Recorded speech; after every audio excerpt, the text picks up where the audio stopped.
बोलो भारत माता की बोलो कर्नाटक माता की जानपद परिषत्तिगे जानपद परिषत्तिगे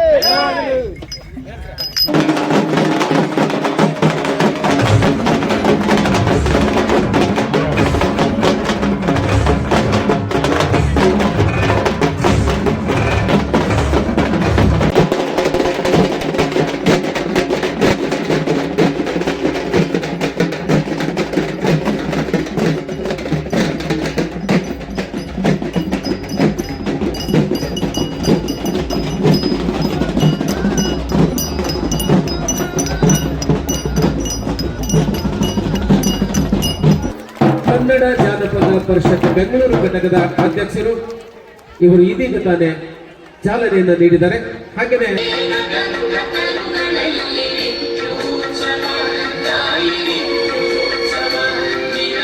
ಮಂತ್ರಾಲಯದಲ್ಲಿ ಒಂದು ದ್ವಿತೀಯ ಜಾನಪದ ಸಮ್ಮೇಳನ ಆಗ್ತಿರ್ತಕ್ಕಂಥದ್ದು ನಮ್ಮ ಜಾನಪದ ಕಲಾವಿದರು ಮತ್ತು ಕಲೆಯ ಒಂದು ಸೌಭಾಗ್ಯ ಅಂತ ನಾನು ಭಾವಿಸ್ತಾ, ಇತ್ತೀಚಿನ ದಿನಗಳಲ್ಲಿ ಜನಪದ ಕಲೆ ಮತ್ತು ಕಲಾವಿದರ ಸಂರಕ್ಷಣೆಗೋಸ್ಕರ ಕನ್ನಡ ಜಾನಪದ ಪರಿಷತ್ತು ಬಹಳಷ್ಟು ಯೋಜನೆಗಳನ್ನ ಮಾಡ್ತಾ ಇದೆ.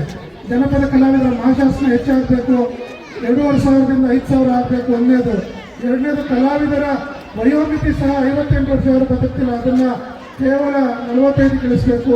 ಮೂರನೇದು, ಕಲಾವಿದರಿಗೆ 2% ಗ್ರಾಮ ಪಂಚಾಯಿತಿ ಅನುದಾನಗಳನ್ನ ಕಲಾವಿದರಿಗೆ ಮೀಸಲಾಗಿರಬೇಕು. ನಾಲ್ಕನೇದು, ಎಲ್ಲದಕ್ಕಿಂತ ಮುಖ್ಯ ಕಲಾವಿದರಿಗೆ ಜೀವನ ವಿಮಾ ಯೋಜನೆ ಜಾರಿ ಸರ್ಕಾರ ಮಾಡಬೇಕು. ಬಹುತೇಕ ಇದ್ರ ಬಗ್ಗೆ ನಾವು ಮಾನ್ಯ ಮುಖ್ಯಮಂತ್ರಿಗಳ ಗಮನಕ್ಕೋಸ್ಕರ ತಂದಿದ್ದೀವಿ. ಪರಮ ಪೂಜ್ಯರು ವೇದಿಕೆಯಲ್ಲಿದ್ದಾರೆ, ನಮ್ಮ ತಾಲೂಕು ಅಧ್ಯಕ್ಷರಿದ್ದಾರೆ, ನಮ್ಮ ರಾಜ್ಯ ಕಾರ್ಯದರ್ಶಿಗಳಿದ್ದಾರೆ. ಇತ್ತೀಚೆಗೆ ಕಲಾವಿದರ ಸಮೀಕ್ಷೆ ಸಹ ಕೈಗೊಂಡಿದ್ದೀವಿ. ರಾಜ್ಯದಲ್ಲಿ ನಾಯಿ, ಕೋಳಿ, ಕುರಿಗಳ ಸಮೀಕ್ಷೆ ಸಹ ಆಗಿದೆ, ಆದರೆ ಕಲಾವಿದರ ಸಮೀಕ್ಷೆ ಆಗಿಲ್ಲ. ಯಾವ ವಿಶ್ವವಿದ್ಯಾಲಯದಲ್ಲಿ ಆಗ್ಬೋದು ಅಥವಾ ಅಕಾಡೆಮಿಗಳಾಗ್ಬೋದು ಅಥವಾ ಸರ್ಕಾರದ ಇಲಾಖೆಗಳಲ್ಲಿ ಸಹ ಕಲಾವಿದರ ಸ್ಪಷ್ಟವಾದಂಥ ಅಂಕಿಅಂಶ ಇಲ್ದಿರ್ತಕ್ಕಂಥದ್ದು ಒಂದು ದುರಂತ. ಅದನ್ನು ಕನ್ನಡ ಜಾನಪದ ಪರಿಷತ್ ಕೈಗೆತ್ತಿಕೊಂಡು ಮುಂದಿನ ದಿನಗಳಲ್ಲಿ ರಾಜ್ಯಾದ್ಯಂತ ಕಲಾವಿದರ ಒಂದು ಕೈಪಿಡಿಯನ್ನು ಸಹ ಆನ್ಲೈನ್ ಮತ್ತು ಆಫ್ಲೈನಲ್ಲಿ ಬಿಡುಗಡೆ ಮಾಡ್ತಕ್ಕಂಥ ಒಂದು ಕೆಲಸ ಪರಿಷತ್ತಿನ ವತಿಯಿಂದ ಆಗ್ತಾ ಇದೆ. ಜಾನಪದ ಪರಿಷತ್ ಮಾಡಿ, ಜಾನಪದ ಸಂಘಟನೆ ಮಾಡಿ ಸಮ್ಮೇಳನಗಳನ್ನ ಮಾಡ್ತಾರ ಅಂದ್ರೆ ನಾವು ಬಾಲಾಜಿ ಅವರ ಸ್ಟ್ರೆಂತ್ ಅನ್ನ ನಾವು ಒಂದು ಸಲ ಅವರನ್ನ ಮೆಚ್ಚುಗೆ ಪಡುವಂತಹ ಒಂದು ಕಲೆಯನ್ನ ನಾವು ಮೆಚ್ಚಬೇಕಾಗ್ತದೆ. ಅವ್ರು ಬರ್ತಾರ ಈ ಭಾಗಕ್ಕೆ ಬಂದು ಇಲ್ಲಿ ಜಾನಪದ ಸಮ್ಮೇಳನಗಳನ್ನ ಮಾಡು. ಒಬ್ಬ ರಾಜಕೀಯ MLA MP ಯಾರೋ ಬಂದು ಮಾಡ್ತೀನಿ ಅಂದ್ರೆ ಜನ ಸೇರೋದಿಲ್ಲ, ಇವತ್ತು ಅದನ್ನ ಯಾರು ವಿಚಾರ ಮಾಡೋದಿಲ್ಲ. ಆದ್ರೆ ಯಾರಿಗೂ ದುಡ್ಡು ಕೊಡದೆ, ಯಾರಿಗೂ ಇದನ್ನು ಕೊಡದೆ ನೀವು ಉಳಿಸಿರುವಂತ, ನಮ್ಮ ಹಿರಿಯರು ಗಳಿಸಿರುವಂತ ಜಾನಪದ ಕಲೆ ನಾವೆಲ್ಲ ಉಳಿಸ್ಬೇಕು ಅನ್ನೋ ಕರ್ತವ್ಯದ ಕರೆಯನ್ನ ಕೊಡ್ತಾ ಇಡೀ ಕರ್ನಾಟಕ ತುಂಬಾ ಅಡ್ಡಾಡಿ ಜಾನಪದ ಒಂದು ಸಮ್ಮೇಳನಗಳನ್ನ ಮಾಡುವಂತ ನಮ್ಮ ಬಾಲಾಜಿ ಅವರ ಪರಿಶ್ರಮ ಬಹಳ ಅಮೋಘವಾದ ಪರಿಶ್ರಮ.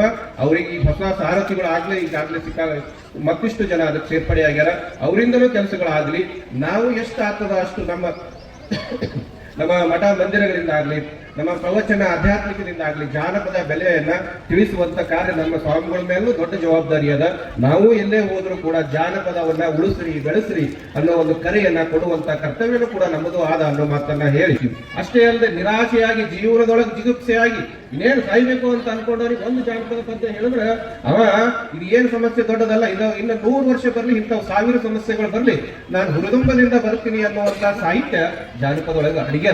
ಅಂತ ಒಂದು ಅದ್ಭುತವಾದಂತಹ ಸಂಪತ್ತನ್ನ ಹಾಳಾಗಬಾರದು, ಅದು ಉಳಿಬೇಕು, ಮುಂದಿನ ಪೀಳಿಗೆಗೆ ಬಳುವಳಿ ಆಗಬೇಕು ಅನ್ನೋ ಸದುದ್ದೇಶವನ್ನು ಇಟ್ಕೊಂಡು ನಮ್ಮ ಬಾಲಾಜಿಯವರು ಸತತವಾಗಿ ಪ್ರಯತ್ನ ಮಾಡೋದ್ರ ಜೊತೆಗೆ ಅದಕ್ಕೆ ಸರ್ಕಾರದಿಂದ ಜಾನಪದ ಕಲಾವಿದರಿಗೆ ಮಾಸಾಸನ ಆಗಬೇಕು, ಅಷ್ಟೇ ಅಲ್ಲದೆ ಅವರಿಗೆ ಒಂದು ಐಡೆಂಟಿಟಿ ಸಿಗಬೇಕು, ಅವರಿಗೊಂದು ಗೌರವ ಸಿಗಬೇಕು ಅನ್ನೋ ಒಂದು ಬಹಳ ದೊಡ್ಡ ಉದ್ದೇಶವನ್ನು ಇಟ್ಕೊಂಡು ಈಗಾಗಲೇ ಬಹಳ ವರ್ಷದಿಂದ ಅವರು ಪ್ರಯತ್ನವನ್ನ ಮಾಡುವಂತದ್ದನ್ನ ನಾವು ಕಾಣ್ತಾ ಇದೀವಿ.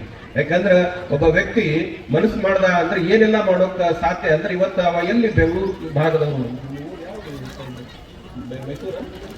ಬೆಂಗಳೂರು ಭಾಗದವರು, ಉತ್ತರ ಕರ್ನಾಟಕದೊಳಗೆ ಕಡೆ ಹಳ್ಳಿ ನಮ್ದು, ಇನ್ನೇನು ಮಹಾರಾಷ್ಟ್ರ ಬೌಂಡ್ರಿ ಸಮೀಪ ಇದೀವಿ ನಾವು, ಪೂರ ಕರ್ನಾಟಕದ ಅಂಚಿಗೆ ಬಂದು 1934ರಲ್ಲಿ ಗರ್ತಿಯ ಹಾಡುಗಳು, ಮಲ್ಲಿಗೆ ದಂಡೆ ಎಂತಕ್ಕಂಥ 2 ಪುಸ್ತಕಗಳನ್ನ ಪ್ರಕಟ ಮಾಡುವುದರ ಮೂಲಕ ಕನ್ನಡ ಜಾನಪದ ಪರಿಷತ್ತು ಹೆಚ್ಚು ಕ್ರಿಯಾತ್ಮಕವಾಗಲಿಕ್ಕೆ ಸಹಾಯ ಮಾಡಿರ್ತಕ್ಕಂಥದ್ದನ್ನು ನಾನು ಇಲ್ಲಿ ನೆನಪು ಮಾಡಿಕೊಳ್ತಾ ಇದ್ದೇನೆ.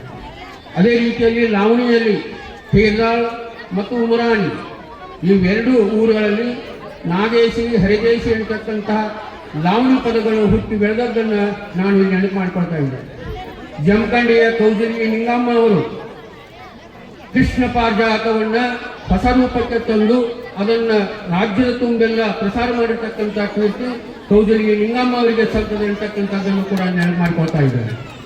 ಅದೇ ರೀತಿಯಲ್ಲಿ ಜನಪದ ಸಾಹಿತ್ಯವನ್ನ ಸುಮಾರು 15 ವರ್ಷಗಳವರೆಗೆ ಇಡೀ ಜಿಲ್ಲೆ ತುಂಬ ಅಡ್ಡಾಡಿ ಅದನ್ನು ಸಂಗ್ರಹ ಮಾಡಿ ಕರ್ನಾಟಕ ವಿಶ್ವವಿದ್ಯಾಲಯದಿಂದ ಪ್ರಥಮ PhD ಯನ್ನು ಪಡೆದಿರತಕ್ಕಂತಹ ಕೆರೂರಿನ ಶ್ರೀ BS ಗದ್ರಿಮಠ ಅವರನ್ನು ಕೂಡ ಇಲ್ಲಿ ನಾನು ನೆನಪು ಮಾಡಿಕೊಳ್ಳಲಿಕ್ಕೆ ಸಹ ಅಧ್ಯಕ್ಷತೆಯನ್ನು ವಹಿಸಿರ್ತಕ್ಕಂಥ ಪ್ರೊಫೆಸರ್ ಡಾಕ್ಟರ್ KS ಕೌಜಲಿಗೆ ರಾಜ್ಯ ಪ್ರಧಾನ ಕಾರ್ಯದರ್ಶಿಗಳು ಕನ್ನಡ ಜಾನಪದ ಪರಿಷತ್ ಬೆಂಗಳೂರು ಇವರಿಗೂ ಕೂಡ ಸಮಸ್ತ ಜನತೆಯ ಪರವಾಗಿ ಶ್ರೀಮಠದ ಪರವಾಗಿ ನಮ್ಮ ತಾಲೂಕು ಜಾನಪದ ಘಟಕದ ಪರವಾಗಿ ಅವರಿಗೆ ಮತ್ತೊಮ್ಮೆ ಕನ್ನಡ ಜಾನಪದ ಘಟಕದ ಯುವ ಘಟಕದ ಪದಾಧಿಕಾರಿಗಳು ಶ್ರೀ ಸದಾನಂದ ಎಂ ಧಾರವಾಡ್, ಶ್ರೀ ಮಹಾಲಿಂಗ ಬೆಳಗಾವಿ, ಶ್ರೀ ಅಮೂಜ್ ಅಹಮದ್ ವಿಜಯಪುರ್, ಶ್ರೀ ಬಸು ವಿಜಯಪುರ.